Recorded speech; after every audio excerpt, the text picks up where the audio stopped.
Hi hello friends, ಹೇಗಿದ್ದೀರಾ ಎಲ್ಲರೂ? Welcome back to my YouTube channel. I hope ನೀವೆಲ್ಲರೂ ಚೆನ್ನಾಗಿದ್ದೀರಾ ಅಂತ ತಿಳ್ಕೊತೀನಿ. ನಾನು ಕೂಡ ಚೆನ್ನಾಗಿದ್ದೀನಿ. ಸೊ ಫ್ರೆಂಡ್ಸ್, ನಿಮಗೆ ಇವತ್ತಿನ ವಿಡಿಯೋ ಬಗ್ಗೆ ತಮ್ನೇಲ್ ನೋಡಿನೇ ಗೊತ್ತಾಗಿರುತ್ತೆ. ಇವತ್ತು ನಾನು ಸೆಕೆಂಡ್ ಟ್ರೈಮಾಸ್ಟರ್ ಆಫ್ ಪ್ರೆಗ್ನೆನ್ಸಿನಲ್ಲಿ ಏನೇನೆಲ್ಲ ಚೇಂಜಸ್ ಆಗುತ್ತೆ, ತಾಯಿನಲ್ಲಿ ಏನು ಚೇಂಜಸ್ ಆಗುತ್ತೆ, ಬೇಬಿನಲ್ಲಿ ಏನು ಚೇಂಜಸ್ ಆಗುತ್ತೆ ಅಂಥೇಳಿ ಶೇರ್ ಮಾಡ್ತೀನಿ. ಸೊ ಇನ್ನೂ ಯಾರೂ ನನ್ನ ಲಾಸ್ಟ್ ವಿಡಿಯೋನ ನೋಡಿಲ್ಲ. ಸೊ ನಾನಲ್ಲಿ ಕಂಪ್ಲೀಟ್ ಫಸ್ಟ್ ಪ್ರೆಗ್ನೆನ್ಸಿ ಎಕ್ಸ್ಪೀರಿಯನ್ಸ್ ಹೇಗಿತ್ತು, ಮತ್ತು ನೀವು ಯಾವ ಟೈಮಲ್ಲಿ ಡಾಕ್ಟರ್ನ ಕನ್ಸಲ್ಟ್ ಮಾಡಬೇಕು, ಏನೇನು ಪ್ರಿಕಾಷನ್ಸ್ನ ತೊಗೋಬೇಕು ಅಂತೇಳಿ ಮಾತಾಡಿದ್ದೀನಿ. ಇನ್ ಕೇಸ್ ಯಾರಂಕ ವಿಡಿಯೋನ ನೋಡಿಲ್ಲ ಅಂತಂದರೆ please go and check out that video. I think it will be helpful for you. So friends, ತಡ ಮಾಡದೆ ವಿಡಿಯೋನ ಸ್ಟಾರ್ಟ್ ಮಾಡೋಣ ಬನ್ನಿ. ಅದಕ್ಕೂ ಮುಂಚೆ ಇಲ್ಲಿ ತನಕ ಯಾರು ನನ್ನ ಚಾನಲ್ನ ಸಬ್ಸ್ಕ್ರೈಬ್ ಆಗದೆ ನೋಡ್ತಾ ಇದ್ದೀರೋ ಪ್ಲೀಸ್ ಸಬ್ಸ್ಕ್ರೈಬ್ ಟು ಆ channel Ranjitha Kannada vlogs. So ನಾನು ನಿಮಗೆ ಇನ್ನು ಮುಂದೆ ಪ್ರೆಗ್ನೆನ್ಸಿ ಮತ್ತು ಮದರ್ಹುಡ್ ರಿಲೇಟೆಡ್ ಇನ್ನೂ ಹೆಚ್ಚು ಇನ್ಫಾರ್ಮೇಟಿವ್ ವಿಡಿಯೋಸ್ನ ಮಾಡ್ತಾ ಇರ್ತೀನಿ. ಸೊ ತಪ್ಪದೆ ಸಬ್ಸ್ಕ್ರೈಬ್ ಮಾಡಿ ಮತ್ತು ಅಲ್ಲೇ ಪಕ್ಕದಲ್ಲಿರ್ತಕ್ಕಂಥ ಬೆಲ್ ಐಕನ್ನ ಪ್ರೆಸ್ ಮಾಡಿ. ಸೊ ನಾನು ಯಾವುದೇ ಹೊಸ ವಿಡಿಯೋಸ್ನ ಅಪ್ಲೋಡ್ ಮಾಡಿದ ತಕ್ಷಣ ಅದು ನಿಮಗೆ ನೋಟಿಫಿಕೇಷನ್ ಬರುತ್ತೆ. So friends, let's not wait further, let's start the video. Master of pregnancy ಅಂತ ಅಂದರೆ 4th ಮಂತಿಂದ 6th ಮಂತು ಏನಿರುತ್ತಲ್ವ ಅದನ್ನು ಸೆಕೆಂಡ್ ಟ್ರೈಮಾಸ್ಟರ್ ಆಫ್ ಪ್ರೆಗ್ನೆನ್ಸಿ ಅಂತ ಕರೀತಾರೆ. ಸೊ ಇನ್ನು ವೀಕ್ಸಲ್ಲಿ ಕ್ಯಾಲ್ಕುಲೇಟ್ ಮಾಡಿದ್ವಿ ಅಂತ ಅಂದರೆ 13th ವೀಕಿಂದ 27th ವೀಕ್ ಆಫ್ ಪ್ರೆಗ್ನೆನ್ಸಿನ ಸೆಕೆಂಡ್ ಟ್ರೈಮಾಸ್ಟರ್ ಅಂತೇಳಿ ಕನ್ಸಿಡರ್. ಟ್ರೈಮಾಸ್ಟರ್ ಆಫ್ ಪ್ರೆಗ್ನೆನ್ಸಿನ ಗೋಲ್ಡನ್ ಪೀರಿಯಡ್ ಆಫ್ ಪ್ರೆಗ್ನೆನ್ಸಿ ಅಂತ ಕರೀತಾರೆ. ಯಾಕಂತ ನಾನು ಹೇಳ್ತೀನಿ, ಬಿಕಾಸ್ ನಿಮಗೆ ಫಸ್ಟ್ ಟ್ರೈಮಾಸ್ಟರಲ್ಲಿ ತುಂಬ ಸುಸ್ತಿರುತ್ತೆ, ವಾಮಿಟಿಂಗ್ ಆಗ್ತಿರತ್ತೆ, ನಾಶಿಯಾ ಇರುತ್ತೆ, ಮತ್ತು ಊಟ ಸೇರಲ್ಲ, ತುಂಬ ಸ್ಮೆಲಿಟಿ ಇರುತ್ತೆ ಸ್ಮೆಲ್ಸಿಗೆ. ಸೊ ಇದೆಲ್ಲ ನಿಮಗೆ ಸ್ಲೋಲಿ ಕಡಿಮೆ ಆಗ್ತಾ ಬಂದಿರುತ್ತೆ ನೀವು 4th ಮಂತ್ ಪ್ರೆಗ್ನೆನ್ಸಿ ಎಂಟರ್ ಮಾಡಿದ ತಕ್ಷಣ.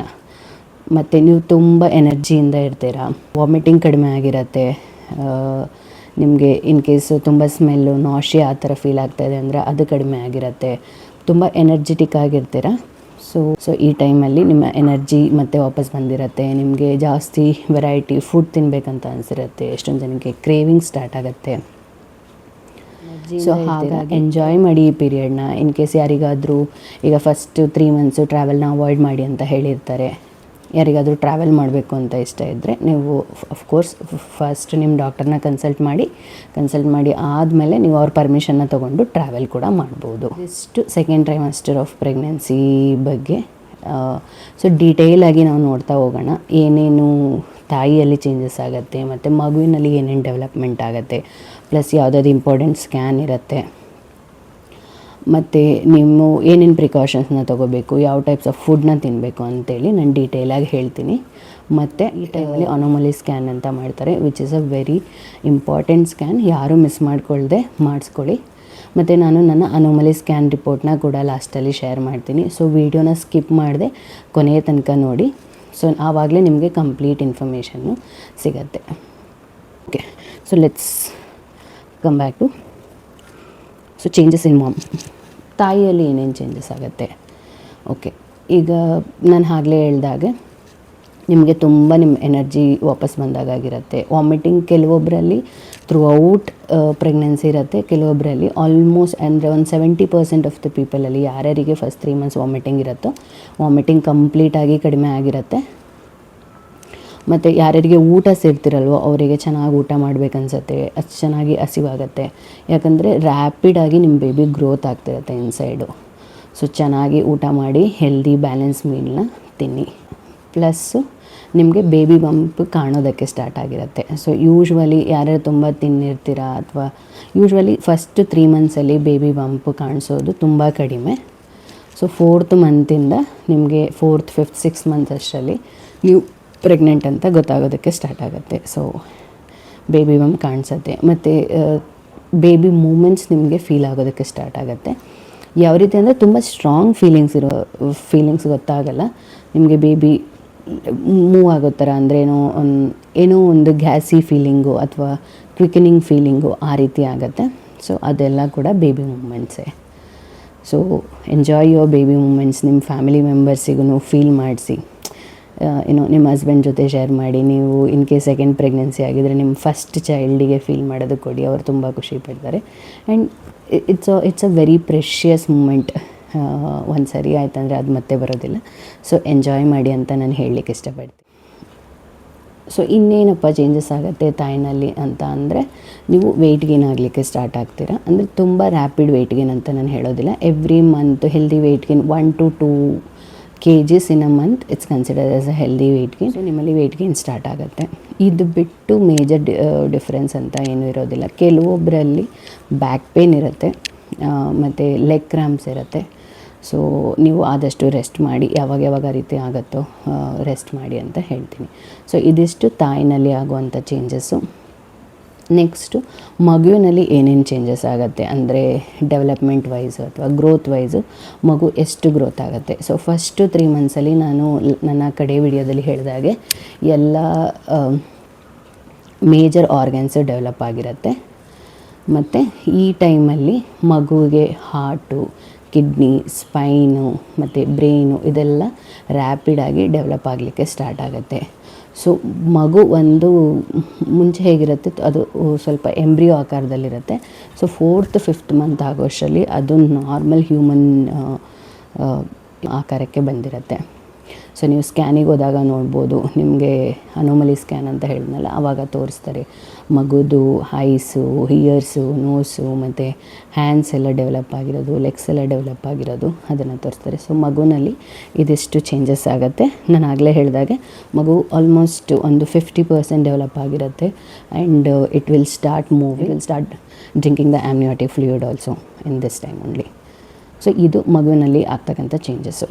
ಇನ್ನು coming back to important doctor consultation, important blood test plus important scan. So doctor ಕನ್ಸಲ್ಟೇಷನ್ನು ನೀವು ಎವ್ರಿ ಮಂತು ಹೋಗಬೇಕಾಗತ್ತೆ. ಸೊ ಯೂಶ್ವಲಿ ನೀವು ಲಾಸ್ಟು 3rd ಮಂತ್ ಅಥವಾ first early pregnancy scan around 11 to 13 weeks ಆಗಿರುವಾಗ ಹೋಗಿದ್ರೆ ಮತ್ತೆ ಹೋಗಿರೋದಿಲ್ಲ. ಸೊ ನೀವು around 20th to 22nd week ಆ ಟೈಮಲ್ಲಿ ನಿಮಗೆ ಕರೀತಾರೆ. ಸೊ ಇಲ್ಲಿಂದ ರೆಗ್ಯುಲರಾಗಿ ನೀವು ಅಂಟಿಲ್ ನೀವು 3rd ಟ್ರೈಮಸ್ಟರ್ ಸ್ಟಾರ್ಟ್ ಆಗೋ ತನಕ ಎವ್ರಿ ಮಂತು ಡಾಕ್ಟರ್ ವಿಸಿಟ್ ಇರುತ್ತೆ. ಸೊ ಡಾಕ್ಟರ್ ವಿಸಿಟ್ನ ಯಾರೂ ಮಿಸ್ ಮಾಡಿಕೊಳ್ಳದೆ ರೆಗ್ಯುಲರಾಗಿ ಹೋಗಿ. ಮತ್ತು ನಿಮಗೆ ಫಸ್ಟು 3 ಮಂತ್ಸಲ್ಲಿ ನಾನು ಆಗಲೇ ಹೇಳಿದಾಗೆ ಫಾಲಿಕ್ ಆ್ಯಸಿಡ್ ಟ್ಯಾಬ್ಲೆಟ್ನ ಕೊಟ್ಟಿರ್ತಾರೆ. ಸೊ ಈ 2nd ಟ್ರೈಮಸ್ಟರಲ್ಲಿ ಅದನ್ನು ಸ್ಟಾಪ್ ಮಾಡಲಿಕ್ಕೆ ಹೇಳಿ 3 ಮಂತ್ಸ್ ಕಂಪ್ಲೀಟ್ ಆಗಿದ ತಕ್ಷಣ ಸ್ಟಾಪ್ ಮಾಡೋದಕ್ಕೆ ಹೇಳ್ತಾರೆ. ನಿಮಗೆ ಐರನ್ ಮತ್ತು ಕ್ಯಾಲ್ಶಿಯಂ ಟ್ಯಾಬ್ಲೆಟ್ನ ಕೊಡ್ತಾರೆ. ಸೊ ಅದನ್ನು ರೆಗ್ಯುಲರಾಗಿ ತೊಗೊಳ್ಳಿ. ಸೊ ಸ್ಕ್ಯಾನ್ಸ್ ಅಂತ ಬಂದಾಗ ಆಗಲೇ ಹೇಳಿದಾಗೆ ಒಂದೇ ಒಂದು ಮೇಜರ್ ಸ್ಕ್ಯಾನ್ ಇರುತ್ತೆ ಈ ಮಂತಲ್ಲಿ, ಅದು anomaly scan. It is very important friends, ಯಾರೂ ಮಿಸ್ ಮಾಡ್ಕೊಳ್ಬೇಡಿ. ಡಾಕ್ಟ್ರು ಕೊಟ್ಟಿರ್ತಕ್ಕಂಥ ಟೈಮ್ ಲೈನಲ್ಲಿ ಹೋಗಿ ಆ ಸ್ಕ್ಯಾನ್ನ ಮಾಡಿಸ್ಕೊಂಡು. ತುಂಬ ಸ್ಕೇರಿ ಸ್ಕ್ಯಾನಿಂಗ್ ಎಕ್ಸ್ಪೀರಿಯನ್ಸ್ ಇದೆ, ನಾನು ನಿಮ್ಮ ಜೊತೆ ಶೇರ್ ಮಾಡ್ತೀನಿ. ನಾವು ಅನೋಮಲಿ ಸ್ಕ್ಯಾನಿಗೆ ಅರೌಂಡ್ 22 ವೀಕ್ಸ್ ಟೈಮಲ್ಲಿ ಹೋದ್ವಿ. ಸೊ ಏನಾಯಿತು, ಫಸ್ಟ್ ಟೈಮ್ ಅವರು ಸ್ಕ್ಯಾನ್ ಮಾಡಿದರು. ಅವ್ರು ಹೇಳಿದರು ಅಷ್ಟು ನೀಟಾಗಿ ನಮಗೆ ಮೆಷರ್ಮೆಂಟ್ಸ್ ಎಲ್ಲ ಸಿಗ್ತಾಯಿಲ್ಲ, ಬೇಬಿದು ಕೆಲವೊಂದು ಆರ್ಗನ್ಸ್ ಡೆವಲಪ್ ಆಗಿದೆ ಇಲ್ವಾ ಅಂತೇಳಿ ಗೊತ್ತಾಗ್ತಿಲ್ಲ, ನೀವು ಒಂದು ಸ್ವಲ್ಪ ನೀರು ಕುಡಿದು ಚೆನ್ನಾಗಿ 15 ಮಿನಿಟ್ಸ್ ವಾಕ್ ಮಾಡಿ ಅಂತ ಹೇಳಿದರು. ಸರಿ ಅಂತೇಳಿ ನಾವು 15 ಮಿನಿಟ್ಸ್ ವಾಕ್ ಮಾಡಿದ್ವಿ, ಮತ್ತೆ ಹೋದ್ವಿ, ಮತ್ತೆ ಸ್ಕ್ಯಾನ್ ಮಾಡಿದರು. ಸೇಮ್ ಅದೇ ರೀತಿ ಆಯಿತು. ನನಗೆ ತುಂಬ ಭಯ ಆಗೋದಕ್ಕೆ ಸ್ಟಾರ್ಟ್ ಆಯಿತು. ಅಪ್ಪ ಏನಾಯಿತು. ಸೊ ನಾನು ಆಲ್ಮೋಸ್ಟ್ ಐ ವಾಸ್ ಕ್ರೈಯಿಂಗ್. ಆ ಥರ ಆ ಟೆನ್ಷನ್ ಇರುತ್ತೆ. ಬಟ್ ನಾನು ನನ್ನ ಎಕ್ಸ್ಪೀರಿಯನ್ಸಿಂದ ಹೇಳೋದೇನೆಂದರೆ, ಟೆನ್ಷನ್ ಮಾಡ್ಕೋಬೇಡಿ, ಇದು ಸಹಜ. ಯಾಕಂದರೆ ಅನೋಮಲಿ ಸ್ಕ್ಯಾನ್ ತುಂಬ ಇಂಪಾರ್ಟೆಂಟ್ ಸ್ಕ್ಯಾನ್ ಆಗಿರೋದ್ರಿಂದ ಅವರು ಡಾಕ್ಟರಿಗೆ ನಿಮ್ಮ ಆ ಬೇಬಿ ಸರ್ಟೈನ್ ಪೊಸಿಷನಲ್ಲಿ ಇದ್ದರೆ ಮಾತ್ರ ಅವರೆಲ್ಲ ಆರ್ಗನ್ಸ್ನ ಚೆಕ್ ಮಾಡೋಕ್ಕಾಗತ್ತೆ. ಸೊ ನನಗೆ 3rd ಟೈಮ್ ಆಲ್ಮೋಸ್ಟ್ ನಮಗೆ 3 hours ಸ್ಕ್ಯಾನಿಂಗ್ ಸೆಂಟರಲ್ಲೇ ಆಯಿತು. 3rd ಟೈಮ್ ಹೋದಾಗ ನಾನಂತೂ ಆಲ್ಮೋಸ್ಟ್ ಅಳೋ ಥರನೇ ಇದ್ದೆ. ಎಷ್ಟು ಸರಿ ಬಾಬಾಜಿ ಹತ್ರ ಬೇಡ್ಕೊಂಡಿದ್ದೀನಿ ಅಂತ ಗೊತ್ತಿಲ್ಲ, ಅಪ್ಪ ಇದೊಂದೆಲ್ಲ ನಾರ್ಮಲ್ ಆಗಿದ್ದರೆ ಸಾಕು ಅಂಥೇಳಿ. ಸೊ 3rd ಟೈಮ್ ಹೋದಾಗ ಅವ್ರು ಸ್ಕ್ಯಾನ್ ಮಾಡಿದರು, ಆವಾಗ ಎಲ್ಲನೂ ನಾರ್ಮಲ್ ಇದೆ ಅಂತ ಗೊತ್ತಾಯಿತು. ಸೊ ಇನ್ ಕೇಸ್ ಯಾರಿಗಾದರೂ ಈ ಥರ ಎಕ್ಸ್ಪೀರಿಯನ್ಸ್ ಆಯಿತು ಅಂದರೆ, ನೀವು ಫಸ್ಟ್ ಹೋಗ್ತೀರಾ, ಸ್ಕ್ಯಾನ್ ಮಾಡ್ತಾರೆ, ಅವ್ರು ಹೇಳ್ತಾರೆ ಸ್ವಲ್ಪ ಹೊತ್ತು ವಾಕ್ ಮಾಡಿ ಮತ್ತು ಒಂದು 15-20 ಮಿನಿಟ್ಸ್ ಬಿಟ್ಟು ಬನ್ನಿ ಅಂತ ಹೇಳಿದಾಗ ಅವಾಗ ಪ್ಯಾನಿಕ್ ಆಗೋದಕ್ಕೆ ಹೋಗಬೇಡಿ. ಸೊ ಕಾಮಾಗಿರಿ, everything will be normal. So ಇದಾಗಿತ್ತು ನನ್ನ ಸ್ಕ್ಯಾನಿಂಗ್ ಎಕ್ಸ್ಪೀರಿಯನ್ಸ್. ಸೊ ಆಗಲೇ ಹೇಳಿದಾಗ ಇಂಪಾರ್ಟೆಂಟ್ ಸ್ಕ್ಯಾನ್ ಬಂದು anomaly scan and take your vitamins and calcium tablets regularly. ಇದ್ರ ಜೊತೆಗೆ ಕೆಲವೊಂದು ಡಾಕ್ಟರು ನಿಮಗೆ ಪ್ರೋಟೀನ್ ಪೌಡರ್ನ ಸಜೆಸ್ಟ್ ಮಾಡ್ತಾರೆ, ಅಂದರೆ ಮಿಲ್ಕಲ್ಲಿ ಮಿಕ್ಸ್ ಮಾಡಿ ಕುಡಿಲಿಕ್ಕೆ, which is also important. So ಅದನ್ನು ತಗೊಳ್ಳಿ. ನೀವು ಫಸ್ಟ್ 3 ಮಂತ್ಸ್ ಯೂಶ್ವಲಿ ಯಾರೂ ಕೇಸರಿನ ಕುಡಿಯೋದಿಲ್ಲ. ನನಗದೆಷ್ಟು ನಿಜನೋ ಸುಳ್ಳೋ ಗೊತ್ತಿಲ್ಲ, ಕೇಸರಿ ಕುಡಿಯೋದ್ರಿಂದ ಮಗುನ ಕಲರ್ ಚೇಂಜ್ ಆಗುತ್ತೆ, ಮಗು ಬೆಳ್ಳಗೆ ಅಂತ. But I think it's a myth. ನೀವು ಮತ್ತು ನಿಮ್ಮ ಹಸ್ಬೆಂಡ್ ಬೇಸ್ನು ಏನು ಕಲರ್ ಇರುತ್ತೋ ಆ ಕಲರೇ ಯೂಶ್ವಲಿ ಬೇಬಿ ಇರುತ್ತೆ. ಬಟ್ ನಮ್ಮ ಹಿರಿಕರು ಹೇಳೋದ್ರಿಂದ ಯಾರಿಗಾದರೂ ಕುಡಿಯೋದಕ್ಕೆ ಇಂಟ್ರೆಸ್ಟ್ ಇದೆ, ಕುಡಿಬೇಕು ಅಂತ ಅನಿಸ್ತಿದೆ ಅಂದರೆ ನೀವು ಅದನ್ನು ಇವಾಗ 3 ಮಂತ್ಸ್ ಆದಮೇಲೆ ತೊಗೊಳ್ಬೋದು. So morning 1 time, evening 1 time ನೀವು ತಪ್ಪದೆ ಮಿಲ್ಕ್ನ ಕುಡೀರಿ. It is up to you. ನೀವು ಕೇಸರಿ ಹಾಕಿ ಕುಡಿತೀರಾ ಅಥವಾ ಇಲ್ಲ ನಿಮ್ಮ ಡಾಕ್ಟರ್ ಕೊಟ್ಟಿರತಕ್ಕಂಥ ಡ್ರೈ ಫ್ರೂಟ್ಸ್ ಪೌಡರು ಇಲ್ಲ ಪ್ರೋಟೀನ್ ಪೌಡರ್ ಹಾಕಿ ಕುಡಿತೀರಾ. ಸೊ ಅದು ನಿಮಗೆ according to your choice you can take. So ಇದೊಂದು ಹೇಳಬೇಕಿತ್ತು ಫ್ರೆಂಡ್ಸ್. ಇದು ಬಿಟ್ಟು ಐ ಥಿಂಕ್ ಬ್ಲಡ್ ಟೆಸ್ಟಲ್ಲೂ ಆಲ್ಮೋಸ್ಟ್ ಫಸ್ಟ್ ಟ್ರೈಮಸ್ಟರಲ್ಲೇ ಮಾಡಿರ್ತಾರೆ. ಯಾರಿಗಾದರೂ ಸ್ವಲ್ಪ BP, ಶುಗರು ಆ ಥರ ವೇರಿಯೇಷನ್ ಇತ್ತು ಅಂತ ಅಂದರೆ ಈ ಟೈಮ್ ಮತ್ತೆ ರಿಪೀಟ್ ಮಾಡ್ತಾರೆ. ಪ್ಲಸ್ ಇನ್ನೊಂದು ಇಂಪಾರ್ಟೆಂಟ್ ಬ್ಲಡ್ ಟೆಸ್ಟ್ ಏನು ಅಂತ ಅಂದರೆ HIV ಟೆಸ್ಟ್ ಮಾಡ್ತಾರೆ. HIV ಆ್ಯಂಡ್ ಹೆಪಟೈಟಿಸ್ B ಅದನ್ನು ಟೆಸ್ಟ್ ಮಾಡ್ತಾರೆ. ಸೊ ಅದು ಬಿಟ್ಟು double marker test already first ಟ್ರೈಮಸ್ಟರಲ್ಲೇ ಮಾಡಿರ್ತಾರೆ. ಇನ್ ಕೇಸ್ ಯಾರಾದರೂ ಮಿಸ್ ಮಾಡ್ಕೊಂಡಿದ್ದೀರಾ ಅಂತಂದರೆ ಇದ್ರ ಜೊತೆ ಮಾಡಿಸ್ಕೊಳ್ಳಿ. ಸೊ ಡಬಲ್ ಮಾರ್ಕರಲ್ಲಿ ಟೆಸ್ಟಲ್ಲಿ ಏನಾದರೂ ಗೊತ್ತಾಗಿಲ್ಲ, ಏನಾದರೂ ಸ್ಲೈಟಾಗಿ ಕ್ರೋಮೋಸೋಮಲ್ ಅಬ್ನಾರ್ಮಾಲಿಟೀಸ್ ಇದೆ ಅಂತ ಗೊತ್ತಾಗ್ತಿದೆ ಅಂತಂದರೆ ನಿಮ್ಮ ಗೈನಕಾಲಜಿಸ್ಟ್ ನಿಮಗೆ ಇನ್ನೊಂದು ಟೆಸ್ಟ್ನ ಸಜೆಸ್ಟ್ ಮಾಡ್ತಾರೆ. ಅದನ್ನು NIPT ಅಂತ ಕರೀತಾರೆ. ಅದು it's a detailed test. So ಏನಂದರೆ ಸೇಮ್ ಮದರ್ ಬ್ಲಡ್ನ ತೊಗೊಂಡು ಅದರಲ್ಲಿ ಬೇಬಿ ಸೆಲ್ಸ್ನ ಲ್ಯಾಬಲ್ಲಿ ಇಟ್ಟು ಅವರು ಸರ್ಟೆನ್ 3-4 ಡೇಸ್ ಆ ಥರ ಇಟ್ಟು ಚೆಕ್ ಮಾಡ್ತಾರೆ ಏನಾದರೂ ಬೇಬಿಗೆ ಕ್ರೋಮೋಸೋಮಲ್ ಅಬ್ನಾರ್ಮಾಲಿಟೀಸ್ ಇದೆ ಅಂತ. ಎಷ್ಟು 20 ಕ್ರೋಮೋಸೋಮ್ ಇರುತ್ತಲ್ಲ ಅದರಲ್ಲಿ ಒಂದನ್ನು ಬಿಟ್ಟು which determines sex of the baby, ಅದೊಂದನ್ನು ಬಿಟ್ಟು ಇನ್ನೆಲ್ಲ 19 ಕ್ರೋಮೋಸೋಮ್ಸ್ನೂ ಕೂಡ ಅವರು ಚೆಕ್ ಮಾಡ್ತಾರೆ. ಚೆಕ್ ಮಾಡಿ ಅದು ಲೋ ರಿಸ್ಕ್ ಅಂತ ಬಂದರೆ ಏನೂ ಭಯಪಡೋ ಅವಶ್ಯಕತೆ ಇಲ್ಲ. ಸೊ ಇದಿಷ್ಟು ನಿಮ್ಮ ಡಾಕ್ಟರ್ ವಿಸಿಟ್ಸ್ ಮತ್ತು ಸ್ಕ್ಯಾನ್ಸ್ ಬಗ್ಗೆ. ಸೊ ನೆಕ್ಸ್ಟ್ ಬಂದು ನೀವು ಏನೇನು ಪ್ರಿಕಾಷನ್ಸ್ ತೊಗೋಬೇಕು, ಯಾವ ಟೈಪ್ಸ್ ಆಫ್ ಫುಡ್ ತೊಗೋಬೇಕು. ಫುಡ್ ನಾನು ಆಗಲೇ ಹೇಳಿದಾಗೆ ನಾರ್ಮಲಾಗಿ ಇದ್ದೀನಿ, ಎಲ್ಲ ಟೈಪ್ಸ್ ಫುಡ್ನ ತೊಗೊಳ್ಳಿ. ಸೊ ಅವಾಯ್ಡ್ ಮಾಡಬೇಕಾಗಿರೋದು only 3 items: papaya, pineapple and ಎಳ್ಳು. ಸೊ ನನ್ನ ಕೇಳಿದರೆ ನಾನು ಅದನ್ನು ಯಾವಾಗಲೂ ತಿಂದಿಲ್ಲ. ಬಟ್ ಕೆಲವ್ರು ಹೇಳ್ತಾರೆ ಸೆಕೆಂಡ್ ಟ್ರೈಮಸ್ಟರಿಂದ ಇನ್ ಕೇಸ್ ಯಾರಿಗಾದರೂ ತಿನ್ನಬೇಕು ಅನಿಸಿದ್ರೆ ಅಕೇಶ್ನಲಿ ಒಂದು ಮಂತ್ಲಿ ಒನ್ಸ್ ಅಥವಾ 15 ಡೇಸ್ ಒನ್ಸ್ ನಿಮಗೆ ಇಷ್ಟ ಇತ್ತು ಅಂದರೆ ಪಪಾಯ, ಪೈನಾಪಲ್ ತಿನ್ಬೋದು. ಬಟ್ ನಾನು ಸಜೆಸ್ಟ್ ಮಾಡಿದ್ರೆ ಕಡಿಮೆ ಕ್ವಾಂಟಿಟಿನಲ್ಲಿ ತಿನ್ನಿ. ಸೊ ಸುಮ್ಮನೆ ಯಾಕೆ ನಾವು ರಿಸ್ಕ್ ತೊಗೋಬೇಕು ಅಲ್ವಾ, ಅದಕ್ಕೋಸ್ಕರ. ಅದು ಬಿಟ್ಟು ನಾರ್ಮಲ್ಲು ಹೋಮ್ ಕುಕ್ಡ್ ಮೀಲ್ಸ್ನ ತೊಗೊಳ್ಳಿ, ಹೆಲ್ದಿ ಫುಡ್ಸ್ನ ತಿನ್ನಿ, ಫ್ರೂಟ್ಸ್ ತಿನ್ನಿ, ಎಲ್ಲ ರೀತಿ ತರಕಾರಿನ ನಿಮ್ಮ ಡಯಟಲ್ಲಿ ಇನ್ಕ್ಲೂಡ್ ಮಾಡಿ, ವೆಜಿಟೇಬಲ್ಸ್ನ ತೊಗೊಳ್ಳಿ, ಪ್ಲಸ್ಸು ಲೀಫಿ ವೆಜಿಟೇಬಲ್ಸ್ನ ತೊಗೊಳ್ಳಿ. ಮತ್ತು ಚಿಕನ್, ಫಿಶ್ ಸ್ವಲ್ಪ ನೋಡಿಕೊಂಡು ತಿನ್ನಿ, ಅಂದರೆ ತುಂಬ ಫ್ರೀಕ್ವೆಂಟಾಗಿ ತಿನ್ನೋದಕ್ಕೆ ಹೋಗಬೇಡಿ. ನೀವು ಈ ಸೆಕೆಂಡ್ ಟ್ರೈಮಸ್ಟರಲ್ಲಿ ಫಿಶ್ನ ತಿನ್ನಲಿಕ್ಕೆ ಸ್ಟಾರ್ಟ್ ಮಾಡ್ಬೋದು. ಫಿಶ್ನ ತಿನ್ನಿ ಮತ್ತು ಮೊಟ್ಟೆಗಳನ್ನ ತಿನ್ನಿ. ಯಾಕಂದರೆ ಇದೆಲ್ಲ very good source of protein. ಈ ಟೈಮಲ್ಲಿ ಮಗುನೂ ತುಂಬ ರ್ಯಾಪಿಡಾಗಿ ಡೆವಲಪ್ ಆಗ್ತಿರತ್ತೆ. ಸೊ ನಿಮಗೆ ಎಲ್ಲ ರೀತಿಯ ಪೌಷ್ಟಿಕಾಂಶ ನಿಮ್ಮ ದೇಹಕ್ಕೆ ಸಿಗೋದು ತುಂಬಾ ಇಂಪಾರ್ಟೆಂಟು. ಅದರಿಂದಾಗಿ ಎಲ್ಲ ರೀತಿಯ ಬ್ಯಾಲೆನ್ಸ್ಡ್ ಮೀಲ್ಸ್ನ ತಗೊಳ್ಳಿ. ಸೊ ಇದು ಬಿಟ್ಟು ಕೆಲವೊಬ್ಬರಿಗೆ ತುಂಬ ಇದಿರುತ್ತೆ, ಪ್ಲೆಸೆಂಟಾ ಅಂತ ಅಂದರೆ ಏನು ಅಂತೇಳಿ ಗೊತ್ತಾಗಿರೋದಿಲ್ಲ. ಯಾಕಂದರೆ ಯೂಶ್ವಲಿ ಫಸ್ಟ್ ಟ್ರೈಮಾಸ್ಟರ್ ನೀವು ಅರ್ಲಿ ಪ್ರೆಗ್ನೆನ್ಸಿ ಸ್ಕ್ಯಾನು ಅಥವಾ NT ಸ್ಕ್ಯಾನ್ ಏನು ಮಾಡಿಸ್ತೀರ ಅದರಲ್ಲಿ ಪ್ಲೆಸೆಂಟಾ ಮೆನ್ಷನ್ ಮಾಡಿರೋದಿಲ್ಲ. ಇದರಲ್ಲಿ ನಿಮಗೆ ಅನೋಮಲಿ ಸ್ಕ್ಯಾನಲ್ಲಿ ಯಾವ ಪ್ಲೆಸೆಂಟಾ ಅಂತ ಮೆನ್ಷನ್ ಮಾಡ್ತಾರೆ. ಪ್ಲೆಸೆಂಟಾ ಅಂದರೆ ಇಟ್ಸ್ ಅನ್ ಆರ್ಗ್ಯಾನ್. ಓಕೆ, ಅದು ತಾಯಿ ಮತ್ತು ಮಗುವಿನ ಮಧ್ಯೆ ಬ್ರಿಡ್ಜ್ ಆಗಿ ಕೆಲಸ ಮಾಡುತ್ತೆ. ಈಗ ನಿಮ್ಮ ದೇಹದಲ್ಲಿ ಮಗುಗೆ ಬೇಕಾಗಿರ್ತಕ್ಕಂಥ ಎಲ್ಲ ಪೌಷ್ಟಿಕಾಂಶಗಳನ್ನು ನಿಮ್ಮ ಬೇಬಿಗೆ ಸಪ್ಲೈ ಮಾಡೋದೇ ಪ್ಲೆಸೆಂಟಾ. ಸೊ ಅದು ಮಗುವಿನ ಕರಳು ಬಳ್ಳಿಗೆ ಅಟ್ಯಾಚ್ ಆಗಿರುತ್ತೆ. ಸೊ ಅದರಲ್ಲಿ 3 ಟೈಪ್ಸ್ ಇದೆ: ಆ್ಯಂಟೀರಿಯರ್ ಪ್ಲೆಸೆಂಟಾ, ಪೋಸ್ಟೀರಿಯರ್ ಪ್ಲೆಸೆಂಟಾ ಮತ್ತು ಪ್ಲೆಸೆಂಟಾ ಪ್ರಿವಿಯಾ ಅಂತೇಳಿ. ಸೊ ಆ್ಯಂಟೀರಿಯರ್ ಪ್ಲೆಸೆಂಟಾ ಅಂದರೆ ಸೊ ನಿಮಗೆ ಪ್ಲೆಸೆಂಟಾ ನಿಮ್ಮ ಹೊಟ್ಟೆ ಮುಂದಿನ ಭಾಗದಲ್ಲಿರುತ್ತೆ, ಬೇಬಿ ಅದರಿಂದ ಇರುತ್ತೆ. ಸೊ ಅದನ್ನು ಆ್ಯಂಟೀರಿಯರ್ ಪ್ಲೆಸೆಂಟಾ ಅಂತ ಕರೀತಾರೆ. ಪೋಸ್ಟೀರಿಯರ್ ಪ್ಲೆಸೆಂಟಾ ಅಂತಂದರೆ ಬೇಬಿ ಫ್ರಂಟಲ್ಲಿ ಇರುತ್ತೆ ಮತ್ತು ನಿಮಗೆ ಪ್ಲೆಸೆಂಟಾ ಬಂದು ಬೇಬಿ ಹಿಂದೆ ಇರುತ್ತೆ.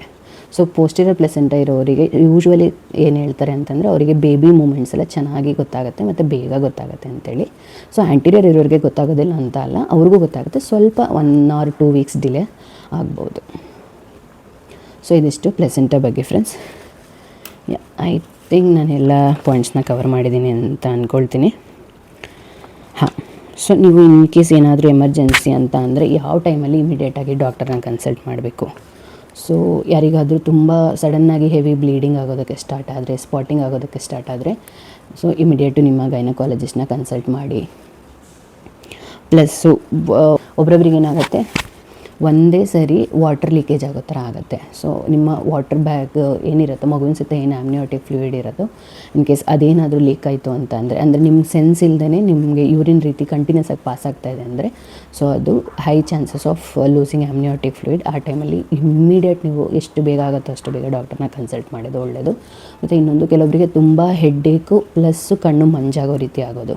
ಆ ರೀತಿ ಆಯ್ತಂದ್ರೂ ಕೂಡ ನಿಮ್ಮ ಬಾಡಿನಲ್ಲಿ ತುಂಬ ಸ್ಟ್ರೆಂತ್ ಇಲ್ಲದೆ ರೀತಿ ಆಗೋದು. ಆ ರೀತಿ ಆದಾಗ ಇಮಿಡಿಯೇಟು ಡಾಕ್ಟರ್ನ ಕನ್ಸಲ್ಟ್ ಮಾಡಿ. ಅದು ಬಿಟ್ಟು ನಾರ್ಮಲಾಗಿ ಈ ಟೈಮಲ್ಲಿ ಸ್ವಲ್ಪ ಎಲ್ರಿಗೂ ಗ್ಯಾಸ್ಟ್ರಿಕ್ ಪ್ರಾಬ್ಲಮ್ ಆಗುತ್ತೆ. ಸೊ ನನಗೂ ತುಂಬ ಇದು ಒಂದು 4th 5th ಮಂತಲ್ಲಿ ಸ್ಟಾರ್ಟ್ ಆಗಿದ್ದು, ಇದುವರೆಗೂ ಕಡಿಮೆ ಆಗಿಲ್ಲ. I am currently in my 9 month of pregnancy, but still ಕಡಿಮೆ ಆಗಿಲ್ಲ. ಹೆಂಗಂದರೆ ಅಪ್ಪರ್ ಅಬ್ಡೋಮನ್ ಇದೆಲ್ಲ ತುಂಬ ಬರ್ನಿಂಗ್ ಸೆನ್ಸೇಷನ್ ಆಗುತ್ತೆ. ಏನಾದರೂ ಊಟ ಮಾಡಿದ ತಕ್ಷಣ ನಿಮಗೆ ಉರಿ ಸ್ಟಾರ್ಟ್ ಆಗುತ್ತೆ. ಸೊ ನಾನು ಅಂದ್ಕೊಂಡಿದ್ದೆ ಸ್ಟಾರ್ಟಿಂಗು ಏನಾದರೂ ಗಾಲ್ ಬ್ಲ್ಯಾಡರ್ ಇಶ್ಯೂ ಇದೆಯಾ ಅಂತೇಳಿ, ಬಟ್ ನಮ್ಮ ಸ್ಕ್ಯಾನಿಂಗ್ ಮಾಡಿದಾಗ ಗೊತ್ತಾಯಿತು ಆ ರೀತಿ ಏನೂ ಇಲ್ಲ, ಅದು ಗ್ಯಾಸ್ಟ್ರಿಕ್ಕಿಂದ ಆ ರೀತಿ ಆಗ್ತಾಯಿದೆ ಅಂತೇಳಿ. ಸೊ ಗ್ಯಾಸ್ಟ್ರಿಕ್ಕಿಗೆ ನಾನೇನು ಮಾಡ್ತಾಯಿದ್ದೀನಿ ಅಂತ ಅಂದರೆ, ನನ್ನ ಡಾಕ್ಟರ್ ಕೂಡ ಅದೇ ಸಜೆಸ್ಟ್ ಮಾಡಿದ್ದು. ಒಂದು 3 days ಕೋರ್ಸ್ ಆಫ್ ಮೆಡಿಸಿನ್ ಕೊಟ್ಟಿರ್ತಾರೆ, ಅದು ತೊಗೊಂಡ್ರೂ ಕೂಡ ಏನೂ ಯೂಸ್ ಆಗೋಲ್ಲ. ಆ 3 days ಕಡಿಮೆ ಆಗುತ್ತೆ, ಮತ್ತೆ ನಿಮಗೆ ಸ್ಟಾರ್ಟ್ ಆಗುತ್ತೆ. ಆದಷ್ಟು ಔಟ್ಸೈಡ್ ಫುಡ್ನ ಅವಾಯ್ಡ್ ಮಾಡಿ. ಯಾರ್ಯಾರಿಗೆ ಆ ರೀತಿ ಪ್ರಾಬ್ಲಮ್ ಇದೆಯೋ ಹೊರಗಡೆ ತುಂಬ ಫ್ರೀಕ್ವೆಂಟಾಗಿ ತಿನ್ನೋದಕ್ಕೆ ಹೋಗಬೇಡಿ. ಯಾಕಂದರೆ ತುಂಬ ಆಯಿಲಿ ಮತ್ತು ಮಸಾಲ ಎಲ್ಲ ತುಂಬ ಜಾಸ್ತಿ ಹಾಕಿರ್ತಾರೆ. ಅದಕ್ಕೋಸ್ಕರ ಆದಷ್ಟು ಹೋಮ್ ಮೇಡ್ ಫುಡ್ನ ತಿನ್ನಿ. ಮತ್ತು ಎವ್ರಿ 2 hours ಟೈಮ್ ಗ್ಯಾಪಲ್ಲಿ ತಿಂತಾ ಬನ್ನಿ. ಬೆಳಿಗ್ಗೆ ತಿಂದರೆ ನೆಕ್ಸ್ಟ್ ಮಧ್ಯಾಹ್ನನೇ ತಿನ್ನೋದು, ಮಧ್ಯಾಹ್ನ ತಿಂದರೆ ನೆಕ್ಸ್ಟ್ ರಾತ್ರಿನೇ ತಿನ್ನೋದು, ಆ ಥರ ತಿನ್ನೋದಕ್ಕೆ ಹೋಗಬೇಡಿ. ಈಗ ಬೆಳಿಗ್ಗೆ ಬ್ರೇಕ್ಫಾಸ್ಟ್ ಮಾಡಿದ್ದೀರಾ ಅಂದರೆ ಮಧ್ಯದಲ್ಲಿ ಒಂದೇನಾದರೂ ಅರೌಂಡ್ 10 o'clock 11 o'clock ಒಂದು ಫ್ರೂಟ್ ತಿನ್ನಿ. ನೆಕ್ಸ್ಟ್ ಲಂಚ್ ಮಾಡಿ. ನಾನು ಆ್ಯಕ್ಚುಲಿ ಅವಾಗ ಸೆಕೆಂಡ್ ಟ್ರೈಮೆಸ್ಟ್ರಲ್ಲೇ ಇರುವಾಗ ಆಫೀಸ್ಗೆ ಹೋಗ್ತಾಯಿದ್ದೆ. ಆಫೀಸಲ್ಲೇ ನಮ್ದು ಲಂಚ್ ಇರ್ತಾಯಿತ್ತು. ಆಫೀಸ್ ಲಂಚ್ ತಿಂದ ತಕ್ಷಣ ನನಗೆ ಅದೇ ರೀತಿ ಫೀಲ್ ಆಗೋದಕ್ಕೆ ಸ್ಟಾರ್ಟ್ ಆಯಿತು. ಸೊ ಆವಾಗ ನಮ್ಮ ಡಾಕ್ಟರ್ ಸಜೆಸ್ಟ್ ಮಾಡಿದ್ದೇನೆಂದರೆ, ಫಸ್ಟ್ ಒಂದು ಫ್ರೂಟ್ ಏನಾದರೂ ತಿಂದುಬಿಟ್ಟು ಆಮೇಲೆ ಲಂಚ್ ತಿನ್ನೋದು. ಇನ್ ಕೇಸ್ ಫ್ರೂಟ್ ಇಲ್ಲ ಅಂತಂದರೆ 1 cup ಕರ್ಡು, ಇಲ್ಲ ಒಂದು 2 glass, ಇಲ್ಲ ಒಂದು ಬಿಗ್ ಗ್ಲಾಸಲ್ಲಿ ಬಟರ್ ಮಿಲ್ಕ್ನ ಕುಡಿದು ಒಂದು 5-10 minutes ಗ್ಯಾಪ್ ಕೊಟ್ಟು ನೆಕ್ಸ್ಟ್ ನೀವು ಊಟ ಮಾಡಿದರೆ ಈ ರೀತಿ ಬರ್ನಿಂಗ್ ಸೆನ್ಸೇಷನ್ ಆಗೋಲ್ಲ, ಗ್ಯಾಸ್ಟ್ರಿಕ್ ಪ್ರಾಬ್ಲಮ್ಮು ಕಡಿಮೆ ಆಗುತ್ತೆ. ಅದು ಬಿಟ್ಟು ನಂದು ಇನ್ನೊಂದು ಸಜೆಷನ್ ಏನಂದರೆ, ಯಾರಿಗೆ ತುಂಬ ಈ ರೀತಿ ಕಂಟ್ರೋಲೇ ಮಾಡೋದಕ್ಕಾಗಲ್ಲಪ್ಪ, ಅಷ್ಟು ಪೇಯ್ನ್ ಆಗ್ತಾಯಿದೆ, ಗ್ಯಾಸ್ಟ್ರಿಕ್ ಪ್ರಾಬ್ಲಮ್ ಇದೆ ಅಂತಂದರೆ, ನೀವು ಎವ್ರಿ ಮೀಲ್ ಅಥವಾ ಏನಾದರೂ ತಿಂದ ಕೂಡಲೇ ಅಜ್ವೈನ್ ಅಂತ ಸಿಗುತ್ತೆ, ಅಜ್ವೈನು ಮತ್ತು ಸೋಂಪು ಅಂತ ಅಂತಾರೆ, ಅದೊಂದು ಚಿಕ್ಕ ಟೇಬಲ್ ಸ್ಪೂನಲ್ಲಿ ನೀವು ಬಾಯಲ್ಲಿ ಹಾಕ್ಕೊಂಡು ತಿಂದರೆ ಎಷ್ಟೋ ಕಡಿಮೆ ಆಗುತ್ತೆ.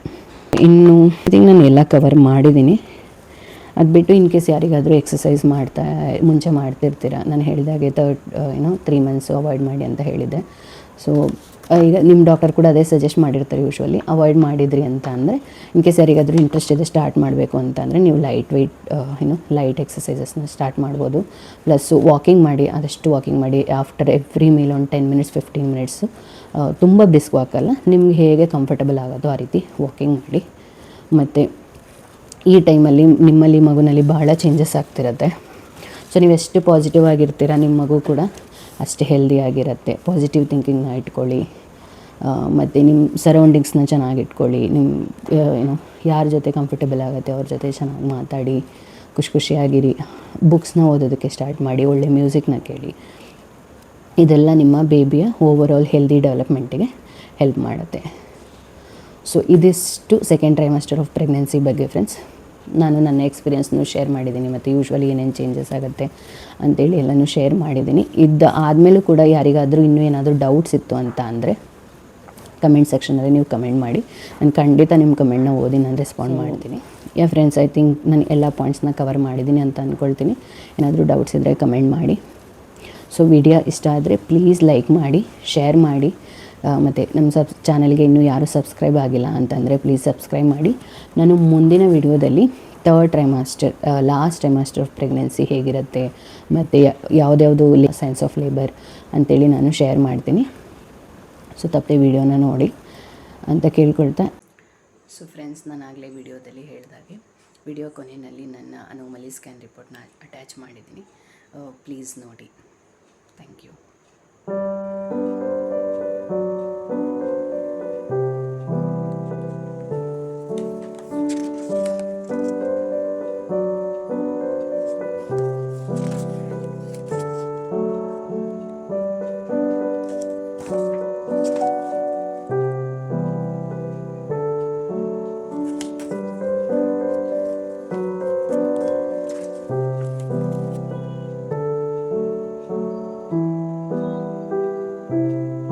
ಯಾ friends, that's it for today. I hope you guys enjoyed the video. ನಿಮಗೆ ಇನ್ಫಾರ್ಮೇಟಿವ್ ಅಂತ ಅನಿಸಿದರೆ please subscribe to our channel, like, share and comment ಅಂತ ಕೇಳ್ಕೊಳ್ತೀನಿ. ಮುಂದಿನ ವಿಡಿಯೋದಲ್ಲಿ ಸಿಗೋಣ. ಅಲ್ಲಿ ತನಕ ನಮಸ್ತೆ, ಬಾಯ್ ಬಾಯ್.